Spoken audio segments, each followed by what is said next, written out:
এই যে দেখেন সুন্দর একটা সাদা পরি গাউন, এই গাউনটা আমি রেডি করছি। তো কিভাবে কি করলাম সেটাই আপনাদের সাথে শেয়ার করব। তো প্রথমে চলে গেলাম মার্কেটে। তো মার্কেট থেকে আমি অনেকগুলো কাপড় দেখে বেশ ৪-৫ টা কাপড় কিনে নিয়েছি। তো আপনাদের সাথে সবগুলোই শেয়ার করব একটা করে। তো এর আগে একটা দেখছেন লেহেঙ্গা তৈরি করছি, তার আগে আরও একটা ড্রেস তৈরি করছিলাম। তো এই যে এখন আমি এখান থেকে এই যে সবগুলোই নিয়ে নিছি। আমার কাছে সবগুলোই মোটামুটি ভাল লাগছে, এজন্য নিয়ে নিলাম। যেহেতু আমি ড্রেস মেকিং করি তো সেজন্য আমাকে তো আর বারবার তো আর মার্কেটে যাওয়া যাবে না। এইজন্য একসাথে ৩-৪ টা কাপড় নিয়ে নিলাম। এবার এই কাপড়টাও ভাল লাগছে কিন্তু এই কাপড়টা আমি নিতে পারিনি। কারণ কাপড়টাতে অনেক বেশি ছিল, নিলে পুরাটাই নিতে হবে। আর আমি চাচ্ছিলাম অর্ধেক নিতে, তো অর্ধেক দোকানদার বিক্রি করবে না। তো কি আর করার, যে কয়টা ভাল লাগছে সেই কয়টা নিয়ে নিলাম। তারপর চলে আসলাম ইনারের দোকানে। তো এক কালারের যে ইনারটা দিব সেটা নিয়ে নিলাম। তারপরে আমি চলে আসলাম গাউনটা রেডি করার জন্য। তো আমি গাউনটা যতটুকু পরিমাণে ইনার দরকার ততটুকু পরিমাণে নিয়ে নিলাম আর বাকিটা অন্যটার জন্য।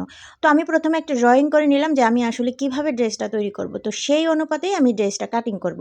তো তারপরে আমি প্রথমে ড্রেসটাকে একটু আয়রন করে নিলাম, কারণ এটা যেহেতু অর্গানজা টিস্যু কাপড়ের মতো, তো সেজন্য আমি এটাকে একদম লো হিটে আয়রন করে নিলাম। কারণ এটা যদি হিটটা বেশি হয় তাহলে কিন্তু কাপড়টা পুড়ে যাবে কিংবা আয়রনের সাথে লেগে যাবে, তাহলে তো পুরো কাপড়টাই নষ্ট হয়ে যাবে। তারপর আমি মাপ অনুযায়ী কাপড়টাকে আগে ড্রয়িং করলাম, ড্রয়িং করে দেন এখন আমি কাটিং করব। তো এই কাপড়গুলো কিন্তু একটু সুন্দর করে কাটিং করতে হয়, না হলে কিন্তু পুরো কাপড়টাই দেখা যাবে যে নষ্ট হয়ে যাবে। সুতি কাপড় যেভাবে সেভাবে কাটা যায়, কিন্তু জর্জেট সিনথেটিক কাপড়গুলো কিন্তু একটু সাবধানে করতে হয়। তো আমি সেজন্য চেষ্টা করছি আমি মানে আমার বেস্টটা দিয়েই কাপড়টা কাটিং করার এবং সেলাই করার। তো আমার যেহেতু সামনের পার্টের তারপরে বডি পার্টের কাপড়টা কাটা শেষ, এজন্য আমি এখন হাতার জন্য নিয়ে নিলাম। তো হাত আর বডি এই ২ টা কাটার পরে যেই কাপড়টা থাকবে সেই পুরো কাপড়টাই আমি ঘেরে দিব। ঘেরে যত বেশি কাপড় দেওয়া যাবে তত বেশি সুন্দর হবে। কারণ ঘেরটা তো এখানে আমি যেই গাউনটা তৈরি করব এটা কোনো মাপ নেই যে এতটুকুই ঘের দিতে হবে। এটাতে যতটা বেশি পরিমাণে কাপড় দেওয়া যাবে তত বেশি ফ্লাপি হবে আর দেখতেও বেশি সুন্দর লাগবে। তো আমি কি করলাম এখানে পুরো কাপড়টাতে আমি টোটাল ৭ গজ নিয়েছিলাম। তো ৭ গজ কাপড় থেকে আমি প্রথমে বডি এবং হাত নিয়ে তারপরে যেই কাপড়টা ছিল সবটাই আমি ঘেরে দিয়ে দিছি। তো আমার এই ড্রেসটা ফুল রেডি করার পরে এটার আউটলুকটা কীরকম হয়েছে আপনারা তো অবশ্যই দেখবেন, দেখলে বুঝতে পারবেন যে কাপড় বেশি নেওয়ার কারণে ড্রেসটা অনেক বেশি সুন্দর হয়েছিল। তো আমি ঘেরের কাপড়টা নেওয়ার পর তারপরে আমি ইনারের কাপড়টা নিলাম। ইনারটাও আমি সেমভাবে প্রথমে বডি কাপড়টা ইনারটা কেটে নিছি, তারপরে হাতার জন্য নিছি। এরপরে যেটা ছিল সেটা আমি কুচি দিয়ে পুরোটাই আমি ইনারে দিয়ে দিব। কুচি দিয়ে গাউন তৈরি করলে আমি সবসময় এভাবে উপরের পার্ট এবং হাতাটা নিয়ে তারপরে যেই কাপড়টা থাকে পুরোটা আমি দিয়ে দিই।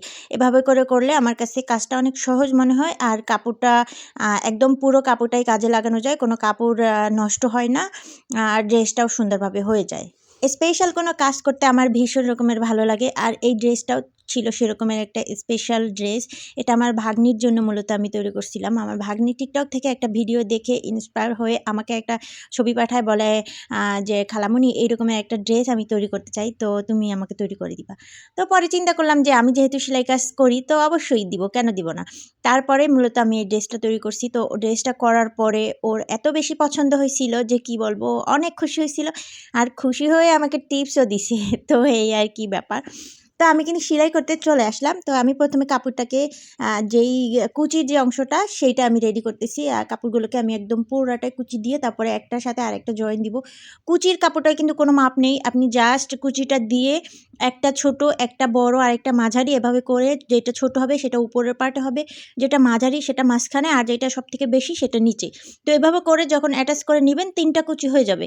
তো এতটুকুই। তো আমি এভাবে ঠিক মানে ছোট বড় করে কেটে নিয়ে তারপরে আমি সেলাই করে, তো এই যে দেখেন এবার ওভারলক করব, কারণ ওভারলক না করলে এই কাপড়গুলো কিন্তু একদম বাজে হয়ে যাবে আর সুতা উঠে কাপড়টা নষ্ট হয়ে যাবে। আজকে তাহলে এই পর্যন্তই। নেক্সট ভিডিওতে থাকবে এই গাউনটার মূল যেই লুকিংটা, সেটা তো সবাই সেজন্য একটু অপেক্ষা করুন। সবাই ভালো থাকুন।